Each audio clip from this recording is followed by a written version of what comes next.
ആറ്റുകാൽ പൊങ്കാലയ്ക്കായി കുത്തിയോട്ട വ്രതമെടുത്ത ബാലന്മാർക്ക് മതിയായ സൗകര്യങ്ങൾ ഒരുക്കിയില്ലെന്ന് പരാതി.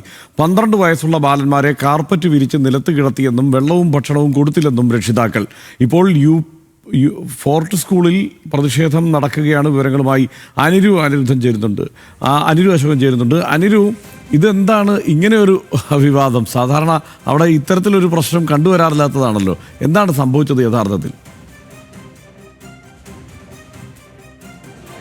സത്യത്തിൽ നമ്മൾ ലോകം ഒന്നാകെ ഇന്നലെ കേരളത്തെ പ്രകീർത്തിച്ചത് നമ്മൾക്ക് ലോകത്തിന് മുമ്പാകെ കേരളത്തിൽ വെച്ചതാണ്. ഒരു റിയൽ കേരള സ്റ്റോറി എന്ന് പറഞ്ഞ് നമ്മൾ അവതരിപ്പിച്ചതാണ് ആറ്റുകാൽ പൊങ്കാല. പക്ഷേ ഇന്ന് വരെ നമ്മൾ ഒരു കേട്ടുകേൾവി ഇല്ലാത്ത രീതിയിലാണ് ഇന്ന് രാവിലെ പുലർച്ചെ ഈ തലസ്ഥാന നഗരിയിൽ നടന്നുകൊണ്ടിരിക്കുന്നത്. അതായത് ഇന്നലെ പൊങ്കാലയ്ക്ക് ശേഷം ദേവിയുടെ എഴുന്നള്ളത്തുമായി ബന്ധപ്പെട്ട് കുത്തിയോട്ട വ്രതം സ്വീകരിച്ച ബാലന്മാർക്ക് ഇപ്പോൾ ക്ഷേത്ര ഭാരവാഹികളോ ട്രസ്റ്റോ യാതൊരു സൗകര്യവും ഒരുക്കി കൊടുത്തിട്ടില്ല എന്നുള്ള ആരോപണമാണ് ഇപ്പോൾ രക്ഷിതാക്കൾ നമ്മളോട് പറയുന്നത്. കാരണം കുട്ടികളടക്കം നമ്മളിപ്പോൾ ഈ വിവരം അറിഞ്ഞ് ഇവിടെ എത്തുമ്പോൾ കുട്ടികളടക്കം വിശന്ന് കരയുന്ന ഒരു കാഴ്ചയാണ്. അവർക്കൊപ്പം രക്ഷിതാക്കളും. കാരണം ഇന്നലെ രാത്രി 10 മണിയോടുകൂടി ഇവിടെ ഈ ഫോർട്ട് സത്രം സ്കൂളിൽ എത്തിച്ച കുട്ടികൾക്ക് ഈ നിമിഷം വരെയും ക്ഷേത്ര ഭാരവാഹികൾ ഒരു തുള്ളി വെള്ളമോ ഈ പറയുന്ന ഭക്ഷണമോ കൊടുത്തിട്ടില്ല എന്നാണ് രക്ഷിതാക്കൾ ആരംഭിക്കുന്നത്. പലരും വിശന്ന് കരയുകയാണ്. ചിലർ ഈ പറയുന്ന വ്രതം എന്ന് പറയുന്നത് നമുക്ക് അറിയാം, ഏകദേശം ഈ 10 ദിവസത്തെ പൊങ്കാല മഹോത്സവത്തോടനുബന്ധിച്ച് 3-ാം ദിവസം മുതലാണ് കുട്ടികൾ വ്രതം എടുക്കുന്നത്. അവിടെ നിന്നുള്ള ക്ഷേത്രത്തിൽ നിന്നുള്ള നിവേദ്യങ്ങളാണ് ഈ കുട്ടികൾ. വെറും 12 വയസ്സും അതിന് താഴെയുള്ള കുട്ടികളാണ്. ഈ കുട്ടികൾ 7 ദിവസമായിട്ട് ക്ഷേത്രത്തിൽ നിന്ന് കൊടുക്കുന്ന ഭക്ഷണം, ദേവിയുടെ പ്രസാദം മാത്രം കഴിച്ച് കുളിച്ച് തൊഴുതാണ് ഈ 7 ദിവസവും അവർ ആ ക്ഷേത്രത്തിൽ നിൽക്കുന്നത്.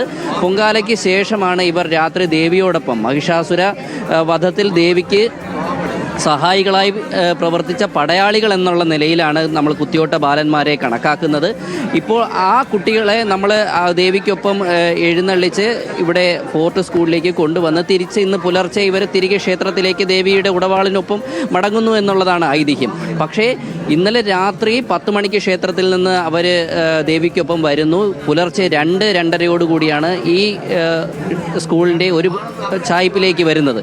ഇവിടെ നോക്കുമ്പോൾ അറിയാം, നമുക്ക് ഈ കാണുന്ന ദൃശ്യങ്ങൾ നമുക്കോട് പറയും, ഒരു സൗകര്യവുമില്ലാതെ 500ഓളം കുട്ടികൾ ഈ ചെറിയ ഇടുങ്ങിയ ഭാഗത്താണ് ഇവിടെ നിൽക്കുന്നത്. നമുക്ക് ഇവിടെ നമ്മുടെ ഒരു രക്ഷിതാവിനോട് നമുക്ക് കാര്യങ്ങൾ ചോദിക്കാം.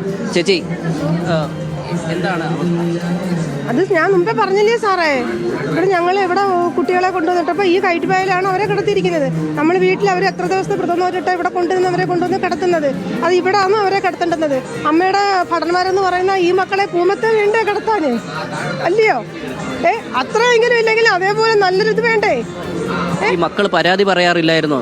മക്കൾ പരാതി പറഞ്ഞിട്ടില്ല ഇതുവരെ പരാതി. പക്ഷെ അന്ന് രാവിലെ എൻ്റെ കയ്യിൽ കിട്ടിയപ്പോൾ പറഞ്ഞ്, അമ്മ ഇനി എന്നെ ഇങ്ങനെ വിടരുത്, എനിക്ക് നല്ല വിശപ്പുണ്ട്, അമ്മ പോകുന്ന വഴിക്ക് എനിക്ക് ആഹാരം മേടിച്ചു തരണമെന്ന് പറഞ്ഞ്.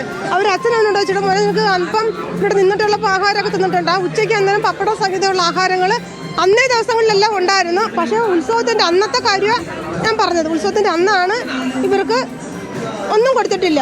പൊങ്കാലയുടെ അന്ന് ഇവർക്ക് എന്തു വേണം തന്നെ അവരോ അവർ നനച്ചതും പഴവും കൊടുത്ത്, അല്ലാതുകൊണ്ട് ഇവർക്ക് യാതൊരുവിധ ആഹാരങ്ങൾ, ഒരു നേരത്തെ ആഹാരം അവർക്ക് കൊടുക്കണ്ടേ? എന്തെങ്കിലും ഒരു നേരത്തിന് ആഹാരം കൊടുക്കണ്ടേ? അത് കൊടുത്തു വേണ്ട. ഇത്രയും മൈലുകൾ താണ്ടി വരുന്ന കുഞ്ഞുങ്ങൾക്കല്ല ഇവിടെ കൊണ്ടുവന്നിട്ട് അവരൊന്ന് അന്വേഷിക്കണ്ടേ, ഈ കുഞ്ഞുങ്ങൾ വെള്ളം കുടിച്ചോ, അല്ലെങ്കിൽ ഇത്രയും ദൂരം നടന്നു വരുന്ന പാതിരാത്രിക്ക് നടന്നു വരുന്ന കുഞ്ഞുങ്ങൾ അവർക്ക് ക്ഷീണമുണ്ടോ എന്തെങ്കിലും. ഞാൻ കുറച്ച് ഗ്ലൂക്കോസും എല്ലാം കരുതിയിരുന്നത് കൊണ്ട് എൻ്റെ കൂടെ വന്ന കുട്ടികൾ പലരും തളർന്ന് അവിടെ വെച്ചേ വീണ്. അവർക്ക് ഞങ്ങളത് പകർന്ന് കൊടുക്കുകയോ ചെയ്യുന്നത്. ഇപ്പോൾ ഈ കാണുന്ന ദൃശ്യം അറിയാം, യാതൊരു സുരക്ഷിതത്വം ഇല്ലാത്ത ഇഴജന്തുക്കളടക്കം ചിലപ്പോൾ ഉണ്ടാകാൻ സാധ്യതയുള്ള ഭാഗത്താണ്. ഇന്നലെ പൊങ്കാലയോടനുബന്ധിച്ച് ഇവിടെ ഒരു ഭക്ഷണം വിളമ്പിയ സ്ഥലമായിരുന്നു. അവിടെയാണ് ഈ കുട്ടികളെ കൊണ്ടുവന്ന് മൊത്തം തള്ളിയിരിക്കുന്നതെന്ന് തന്നെ പറയാം. യാതൊരു സുരക്ഷിതത്വവും ഇല്ലാത്ത, നമുക്ക് വേണമെങ്കിൽ ഇപ്പോൾ കാണാം, ഈ കല്ലുമൊക്കെ നിറഞ്ഞ ഒരു പ്രതലമാണ്.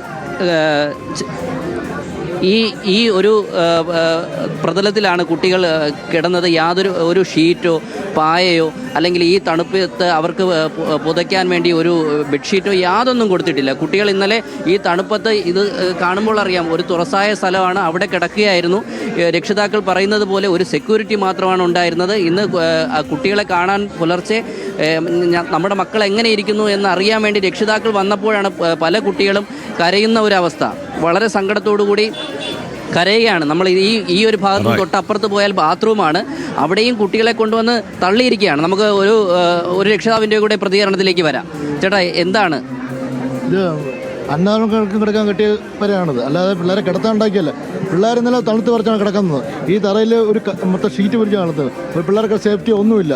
സൈഡിലെല്ലാം വാഴയുണ്ട്, ഇത് ഒന്നും സേഫ്റ്റി ഒന്നുമില്ല. പിള്ളേർ ഇപ്പോഴും വിറയ്ക്കുവാണ്. എത്ര രൂപയാണ് നിങ്ങൾ ഈ ക്ഷേത്രം? 12,500 രൂപയാണ് കൊടുത്തേക്കുന്നത്.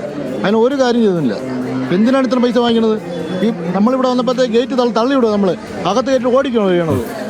റൈറ്റ്. അനിരു, എന്തായാലും അവിടെ ഒരു പ്രതിഷേധം തന്നെ നടക്കുന്ന സാഹചര്യമുണ്ട്. നമുക്ക് തീർച്ചയായും തിരിച്ചു വരാം ഈ വാർത്തയിലേക്ക്, വളരെ പെട്ടെന്ന് തന്നെ ഈ വാർത്തയിലേക്ക് കൂടി വരാം. ഏതാണ്ട് 500ഓളം കുട്ടികളാണ് ആ വ്രതം നോറ്റ് ആ ക്ഷേത്രം ട്രസ്റ്റ് ആണ് ഈ ഇവരുടെ കയ്യിൽ നിന്ന് 12,500 രൂപ വീതം വാങ്ങിയിട്ടാണ് ഈ പരിപാടിയിൽ പങ്കെടുക്കുന്നത്. 500 കുട്ടികളുണ്ട്. ആ കുട്ടികളെയാണ് അവിടെ വെറും നിലത്ത് ഇങ്ങനെയൊരു ഒരു എന്താണ് അതിന് പറയുന്നത്, അത് ഒരു കയറ്റുക എന്ന് പോലും പറയാൻ പറ്റാത്ത ഒരു സംഗതിയാണ്. ഒരു കാർപ്പറ്റിന് വേണ്ടി പകരമായി ഉപയോഗിക്കുന്ന ഒരു സംഗതി, അത് വിരിച്ചിട്ട് അതിൽ കിടത്തിയിരുന്നത്. രാത്രി ഭക്ഷണം പോലും കൃത്യമായി കൊടുത്തിട്ടില്ല എന്നുള്ള ആരോപണം കൂടിയാണ് രക്ഷിതാക്കൾ ഉന്നയിക്കുന്നത്. സാധാരണ ഇത്തരത്തിലൊരു ആരോപണമൊന്നും നമ്മൾ കേട്ടിട്ടില്ലാത്തതാണ്. അത്തരത്തിലൊരു ആരോപണമാണ് അവിടെ നാട്ടുകാൽ പൊങ്കാല സ്ഥലത്ത് നിന്ന് ഉയർന്നിരിക്കുന്നത്.